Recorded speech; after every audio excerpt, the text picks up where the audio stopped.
Nah, jadi kali ini kita akan membahas untuk soal latihan titik berat pada bidang 2 dimensi. Untuk soal yang pertama, kemarin bentuk gambarnya, bentuknya itu seperti ini ya.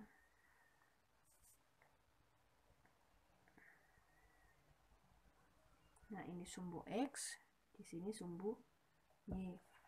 Panjang di sumbu Y itu 3, sementara panjang di sumbu X itu 2. Di sini 0.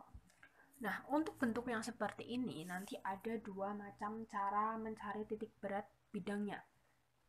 Cara yang pertama itu cara penjumlahan. Cara yang kedua itu cara pengurangan.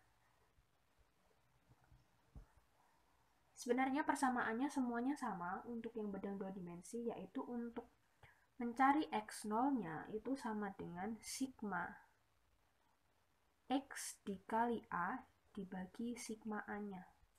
Sementara untuk Y0-nya itu sigma YA dibagi sigma A. Ya, sekarang kita lihat dulu untuk yang cara penjumlahan. Untuk pengerjaan titik berat itu lebih enak kalau kalian buat tabel. Nah, tabelnya nanti diisi apa aja?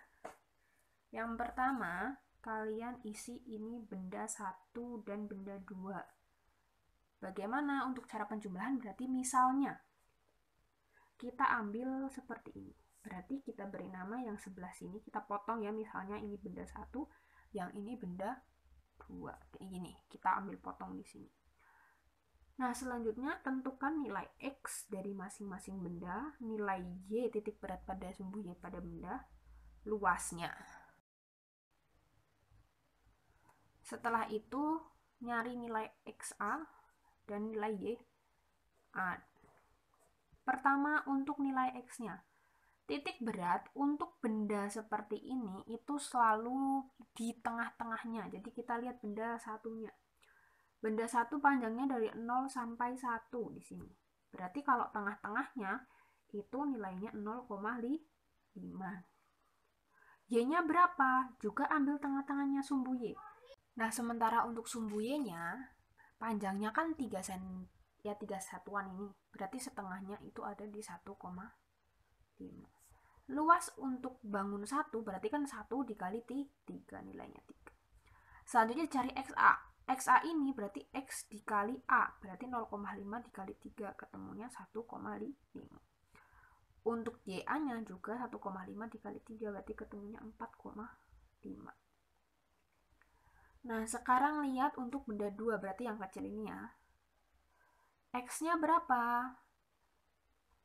Untuk benda 2, dia kan panjangnya 1, lebarnya juga 1. Berarti setengahnya itu nilainya juga 0,5. Tapi ingat, 0,5 di sini dia mulainya tidak dari sumbu 0.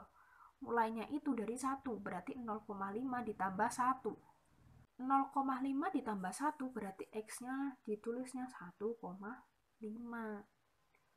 Sementara Y-nya dia kan 1 berarti 0,5. Nah, karena mulainya dari 0 berarti ditulisnya 0,5. Luasnya 1 dikali 1 berarti 1. Di sini 1,5, di sini 0,5. Tahap selanjutnya kita menjumlahkan nilai A, XA dan YA. Berarti ini dijumlahkan di sini plus. Berarti 4, di sini 3, di sini 5.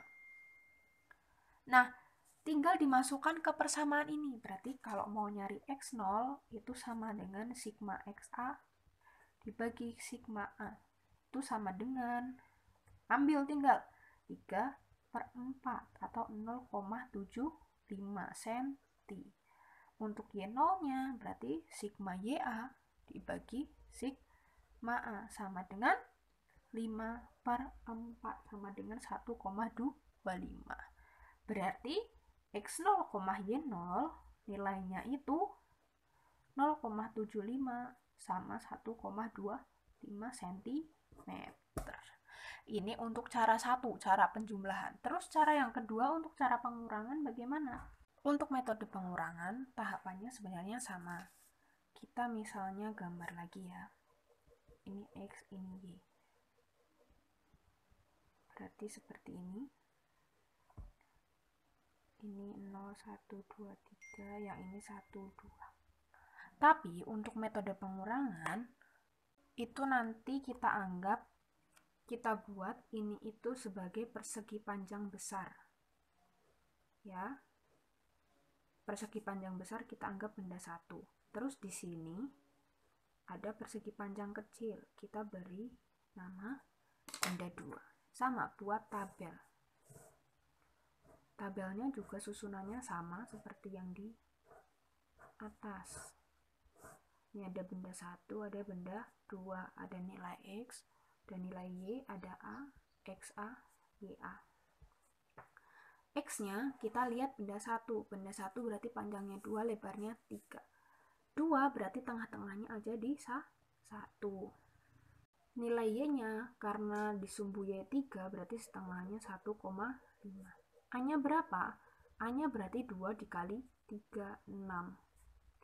XA-nya 6 kali 1, 6. YA-nya 6 kali 1,5. YA-nya berarti 1,5 kali 6. Berarti berapa?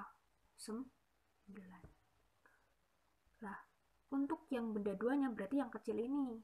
Kan berarti panjangnya 1, lebarnya 2.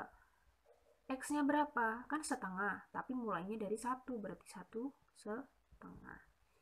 Lebarnya karena 2, berarti kan setengahnya 1, tapi mulainya dari 1, berarti 1 tambah 1, 2. Luasnya berapa? 2 dikali 1, berarti 2. XA-nya 2 kali 1,5, 3. YA-nya 4. Dijumlah. A-nya berarti 8, XA-nya 9, YA-nya 3. Maaf, ini cara pengurangannya. Untuk cara pengurangan berarti di sininya bukan positif tapi negatif. Lihat ya, perbedaannya berarti 6 min 2 4. XA-nya 6 kali 3 3. 9 kali 4 5. Lihat, hasilnya bagian pengurangan dan penjumlahan sama, otomatis nilainya juga sama, tinggal dimasukkan dapat persamaan.